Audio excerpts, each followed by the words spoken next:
Kabir Sahib education channel में आप सभी का स्वागत है। आज हम देखेंगे क्लास 10th की जो फर्स्ट लेसन में पोइट्री है, light the lamp of thigh love, आने आपके प्रेम का दीपक प्रज्वलित कर, अर्थात अपने प्रेम के दीपक को प्रज्वलित कर। इसका मतलब है अर्थ होता है, जिसके लेखक हैं जो रविन्द्रनाथ टैगोर हैं।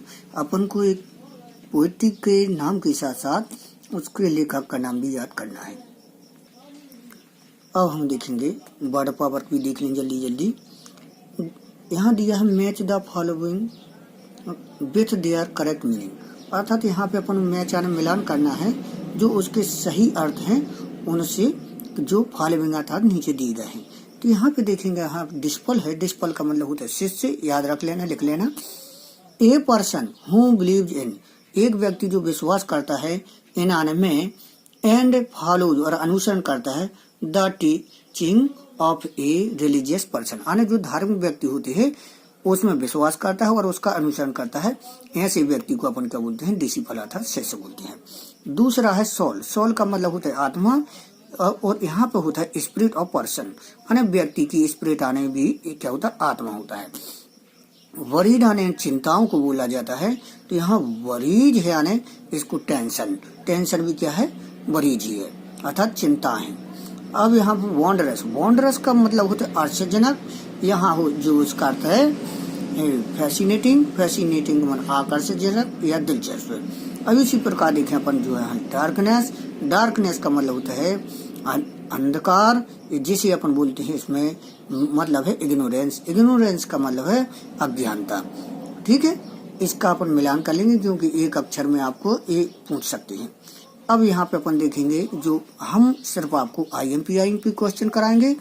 तो अपन यहाँ पे देखेंगे what do you mean by in my house in the poem, यानी कविता में इन माई हाउस यानी मेरे मकान में या मेरे निवास में, कवि निवास में आपका क्या मतलब है।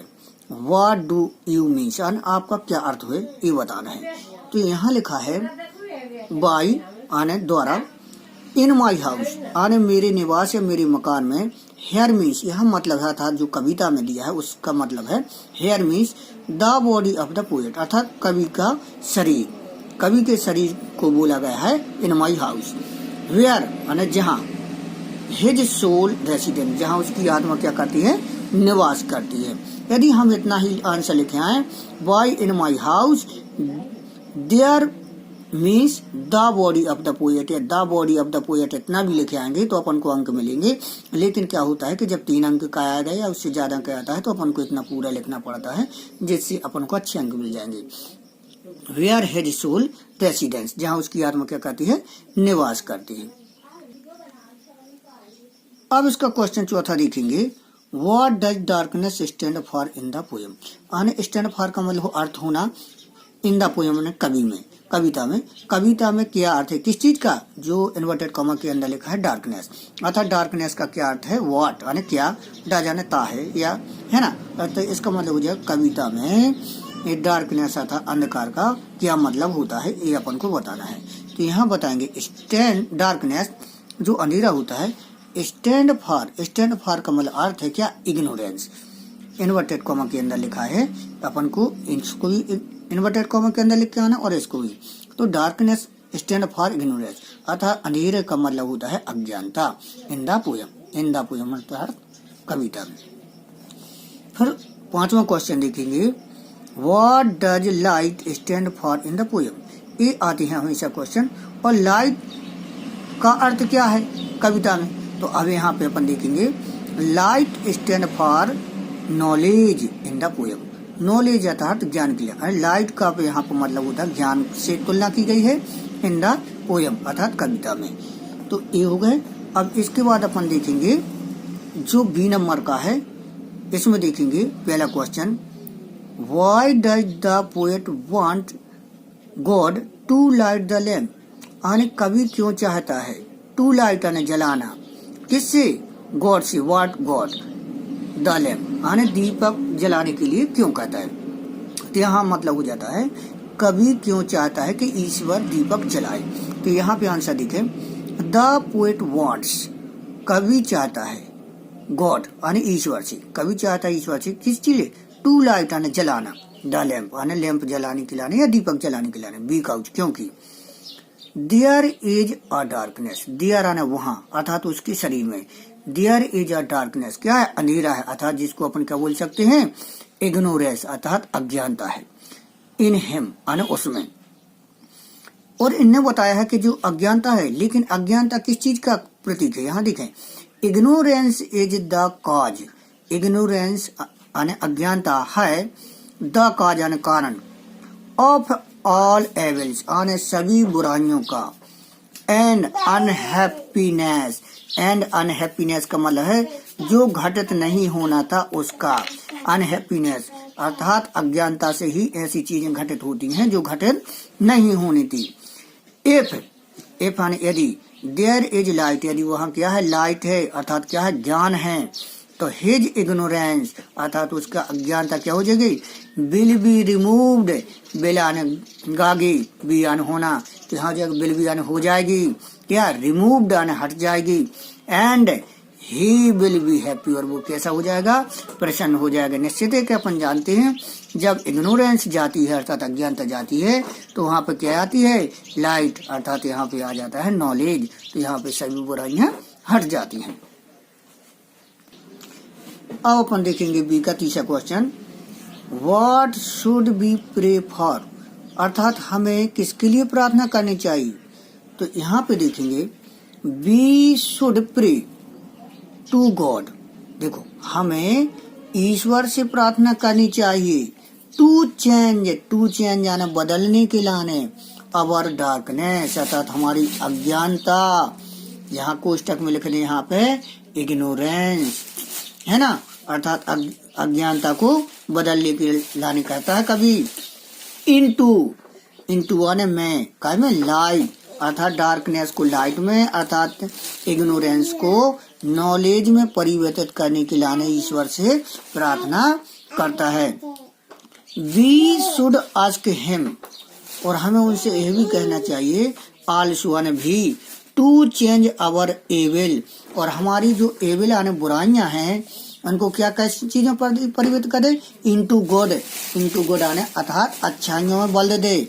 और वी शुड आल्सो प्रे, और हमें प्रार्थना करनी चाहिए, भी प्रार्थना करें, टू हिम टू टच अस आने, टू हिम आने उनसे, टू टच आने छूने के लिए, अस आने हमें, अर्थात वो हमें छुए, सो डेट आने ताकि, ऑल आवर के लिए, ऑल आवर के लिए आने, ऑल आने पूरी, आवर आने हमारी, के लिए आने मिट्टी है आने अर्थात हमारा जो नश्वर शरीर है, मोटर लाइफ है ना, में चेंज में आने सके, चेंज आने परिवर्तित, इनटू आने में गोल्ड कल में परिवर्तित हो जाए, सोने में परिवर्तित हो जाए, अर्थात यहाँ मतलब है इमोरल लाइफ आने तक जीवन में परिवर्तित हो जाए, अर्थात हमारा नश्वर शरीर अमृत को प्राप्त कर ले। अब देखेंगे इसका क्वेश्चन चौथा, why does the speaker want the lord to touch him but once, कवि क्यों चाहता है कि हमको ईश्वर एक बार छू ले, तो यहाँ पे देखा we lead a mortal life, तो देखो बी लीड, बी आने हम, लीड आने क्या होता है, ढोना होता है, अ मोटल लाइफ आने यहाँ पे मतलब हो जाएगा जो हमारा जीवन वो कैसा है, नश्वर है। Be always fear the death, और हमें किस चीज का भय रहता है, मृत्यु का। इफ यदि टच्ड वट वंस पारस, यदि हम जानते हैं इफ टच्ड वट वंस पारस, यदि पत्थर एक बार छू लेता है तो क्या हो जाता है, टर्न्स आयरन इनटू गोल्ड, तो जो लोहा होता है वो क्या में परिवर्तित हो जाता है, सोने में। In the same way, in the same way इसका मतलब है बिल्कुल उसी तरह है। इफ यानी यदि गॉड वंस टच्ड, ईश्वर एक ही बार छू ले, अस यानी हमें, तो he will change our mortar life into immortal life में, तो वो क्या कह रहा है, वो कैसा हो जाएगा, ही विल चेंज, वो परिवर्तित हो जाएगा। अवर मोर्टल लाइफ, अर्थात हमारा जो नश्वर जीवन है, इनटू काय में हो जाएगा, इमोर्टल में हो जाएगा, अर्थात अमृत में परिवर्तित हो जाएगा। वी विल चीज टू फियर डीथ, और यहाँ पे क्या है, वी विल चीज टू द फियर डीथ। तो यहाँ पे इसका मतलब हो जाता है कि हमारा मृत्यु का डर मिट जाएगा, अर्थात वी विल चीज टू फियर डीथ, जो हमारा मृत्यु का डर है वो क्या हो जाएगा, मिट जाएगा। यहाँ किले, किले यानी मिट्टी, here means his our body, किले जो यहाँ प्रतीक किया गया है मिट्टी को, वहाँ इसका मतलब है उसकी शरीर को। मोर्टल लाइफ जो कैसा है, नश्वर है। गोल्ड से, और यहाँ गोल्ड हेयर मीन्स सोल, यहाँ आत्मा के लिए कहा गया है, जो कैसे है, इमोर्टल लाइफ आने जो नश्वर नहीं है। अब आगे का 5वां क्वेश्चन देखेंगे जो IMP है। What is the message of the poem, कविता में क्या मतलब संदेश है। तो the message of the poem कविता का संदेश है, डेट यानी कि ignorance is the cause of all evil, अर्थात इग्नोरेंस जो अज्ञानता होती है कैसे, द कॉज यानी कारण, ऑफ ऑल एविल्स यानी सभी बुराइयों का, एंड अनहैप्पीनेस, और किस चीज का, जो घटित नहीं होनी थी उस चीज का। Ignorance is compared to darkness, ignorance की तुलना यहाँ किस चीज की गई है, कंपेयर्ड का मतलब तुलना की गई है अंधेरे से, अर्थात डार्कनेस से। It is only lord's light, यहाँ क्या है, केवल ईश्वर का प्रकाश है। डेट कैन रिमूव्ड, जो क्या कर सकता है, बदल सकता है, हेज इग्नोरेंस, अर्थात उसकी अज्ञानता को। सो इसलिए वी शुड प्रे, हमें प्रार्थना करनी चाहिए, टू गॉड यानी ईश्वर से, किस लिए, टू लाइट जलाने के लिए, द लैम्प यानी दीपक, ऑफ हिज लव यानी अपने प्रेम का। We must have real love for God, और हमें क्या करना चाहिए, वास्तव में वास्तविक प्रेम ईश्वर से करना चाहिए, तभी हमारे क्या है, सारे दुख क्या होंगे, दूर होंगे। पसंद आया हो तो लाइक करें, सब्सक्राइब करें, आगे बढ़ाएं, जिससे हम आगे वाली वीडियो बनाएंगे और इसके क्वेश्चन आंसर करेंगे। यदि आपको पसंद आता है तो पार्ट 2 के क्वेश्चन आंसर लेके आएंगे। थैंक यू वेरी मच देखने के लिए।